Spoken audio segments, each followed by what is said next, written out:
Deep in the Polish mountains lies an old village. It used to be filled with happy people, working together to get by and telling each other stories about the magical creatures that inhabit the wild nature surrounding the village. But those times are gone. Some years ago, rich investors bought most of the land surrounding the village. The local landowners were no match to their deep pockets with an endless supply of dirty money. They built factories on the farmland and mines in the mountains. Without their farmland, the villagers grew hungry. Without clean water, the villagers grew thirsty.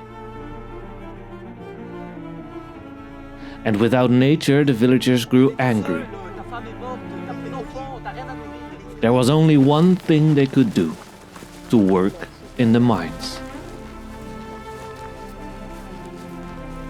And so the years went by. The villagers earned money, which they spent on buying food and water from foreign lands. The simplest onion cost a fortune, a bottle of water even more. Roads were built to bring these goods into town, and cars were bought to drive people to work and to their much-needed vacation from all this misery. Soon there was more work than the villagers could provide. So from distant lands, new people arrived to work in the mines. One of those newcomers was a girl. Her name was Jaga.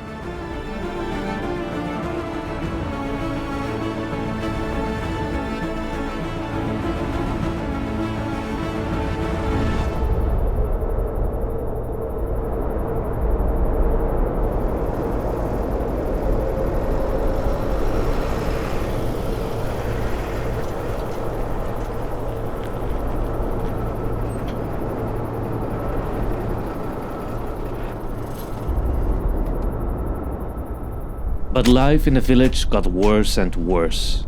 As the prices of the products grew even more, people started to work even longer hours. They needed new cars, for which bigger mines were needed, and new factories, of course, and new planes to take people even further away for their vacations.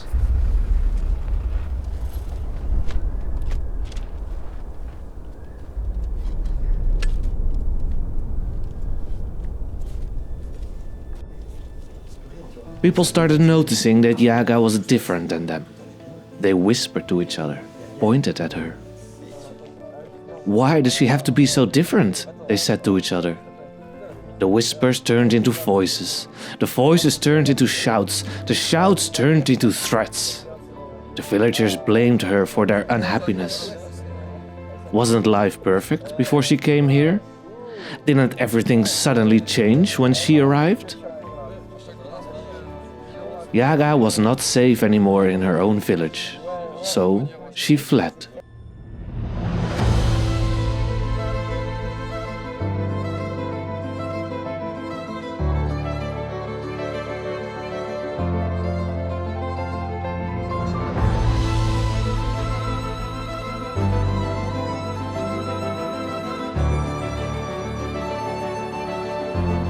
She didn't know where to go, so she just followed her feet.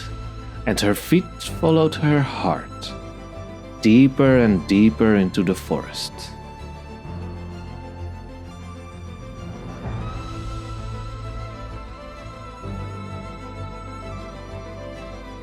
Suddenly she stopped. The forest around her fell silent. Slowly she turned around, and there she saw... She was standing underneath a huge tree, surrounded by beautiful willows. A strange place, with fabrications that seemed unhuman. And there was a shape. Sitting in the tree was something. Was it a spirit? A powerful force radiated from it. Then she suddenly heard a voice in her head. The shape was talking to her. "What do you see?" Yaga looked around and her eyes were drawn towards the tree that seemed magical. "A tree?" she said. The demon laughed. "A tree," she says. "Oh no, but I do not agree. What you see is just a factory. It gathers light and produces airs, but the key to the tree is not what you see. Oh no, the tree is down in the earth where it is free. Do you see? It's the roots that are the tree. Down there is where it lives, where it breathes, where it thinks, and where it talks with other trees. The world out here is just the surface, shallow and deceptive. The real world is down there, and you? Where are your roots? Or do you just live on the surface? Take this token from the roots of my tree and always be free."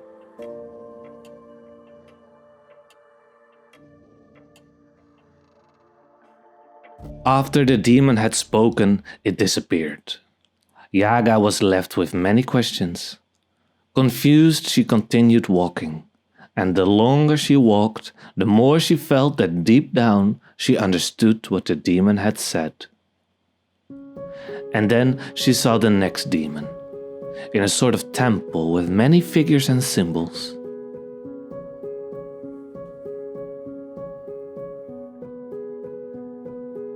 By now she expected a question, and so it came. "Where is the river?"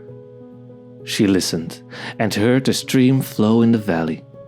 "Down there?" she said, knowing that the answer was not right. "Down there," she says. "Down where, I say. It seems she is unaware what is where. The river is there because you hear it, is what you declare. But what about the things you cannot hear? Is it not there? That would be a strange affair. You think only about what is on this surface, but beware. The real river is down there, deep in the earth. What is the river without its source? That would be rare. They form a pair, unbroken and always there. So take this token from my lair to always remember the source and never despair."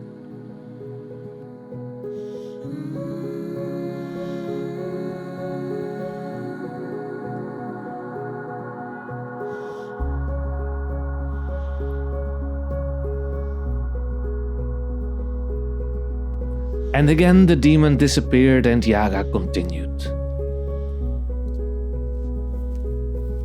It felt like she was walking downward, ever spiraling towards the center that is deep in the earth.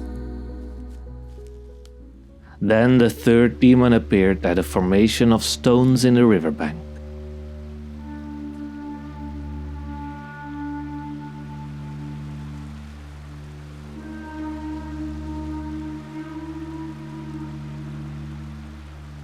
The question followed. "Who made this monument before you?" She answered, "I do not know who made it. It was people that were here before." "Ah, people that were here before," she says. "Wherefore, I ask you? It was their sore back and worn hands that carried these rocks, and you do not know anymore. It was your ancestors that built this door, and their spirit lives on evermore. Never forget who went before, the hands that built your core. All their spirits live in you. So, take this token of all that went before, and know whose advice you can call for."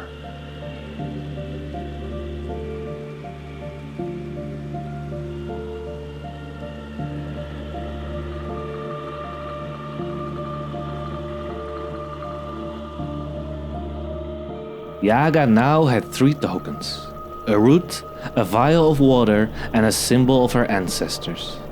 She had descended so far into the spirit world that she knew exactly where to go, and so she went to the gate of the mountain, the gate that led to its heart. Here she made the offering of her 3 tokens. her roots, her source, and her ancestors.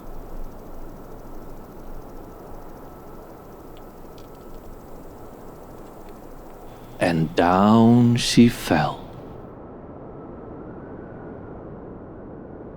Down into the darkness, deep below the earth and deep below our understanding.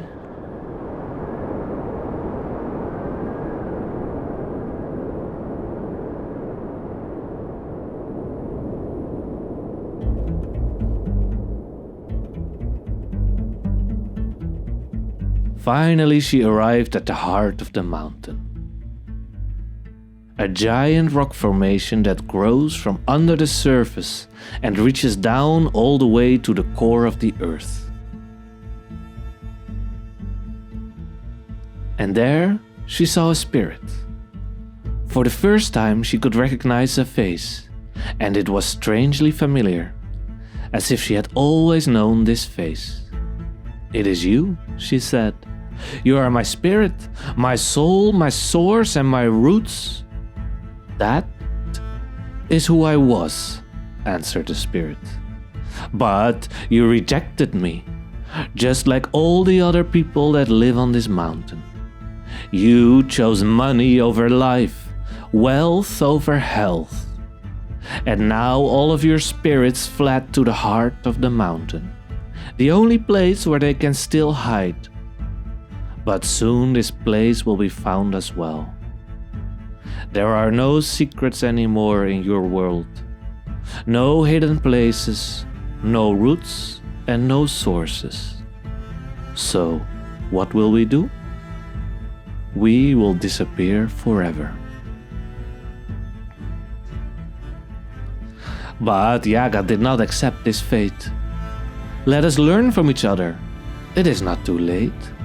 Teach me the secrets of the earth, and I will teach you the way of the humans.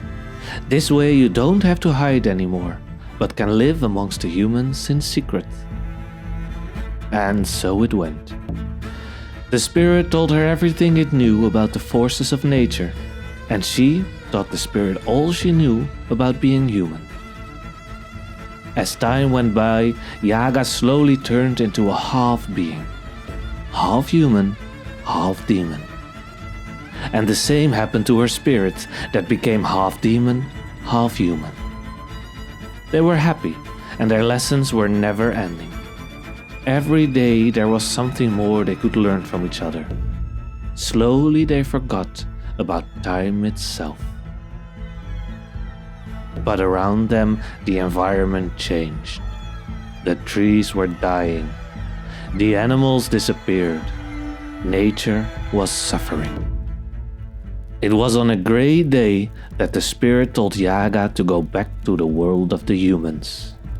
The worlds of up and down, living and dead, human and spirits, are like fire and air.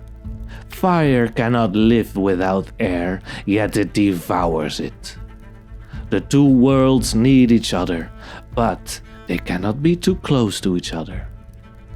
Go back to your villagers and teach them what you know. Take their spirits so they may have their soul back.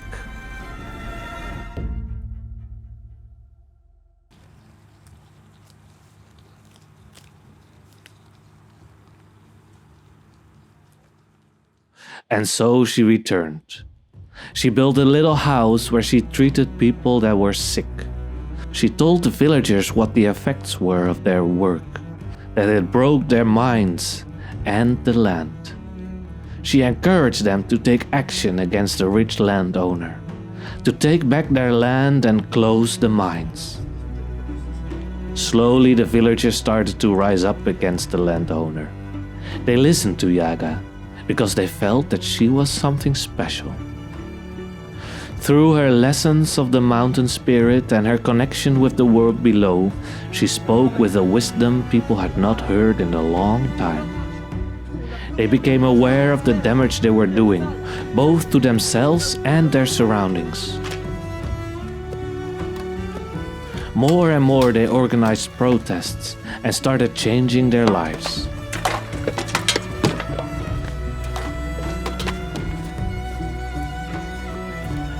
And without knowing it, their spirits slowly returned to them.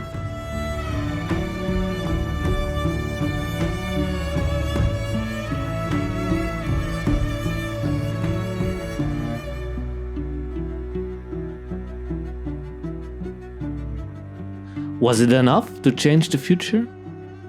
Not yet, but it can be.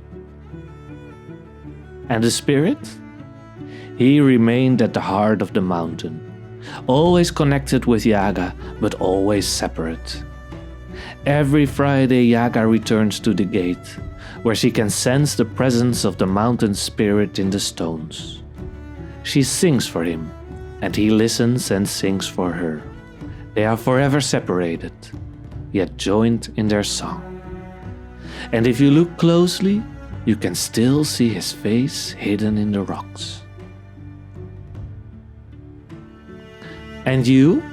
Do you know your roots, your source, and your ancestors? Do you have a spirit? Or is it hidden and banished from your mind? Maybe you can still find it if you look down, deep down in the earth, because it is there and it is waiting for you.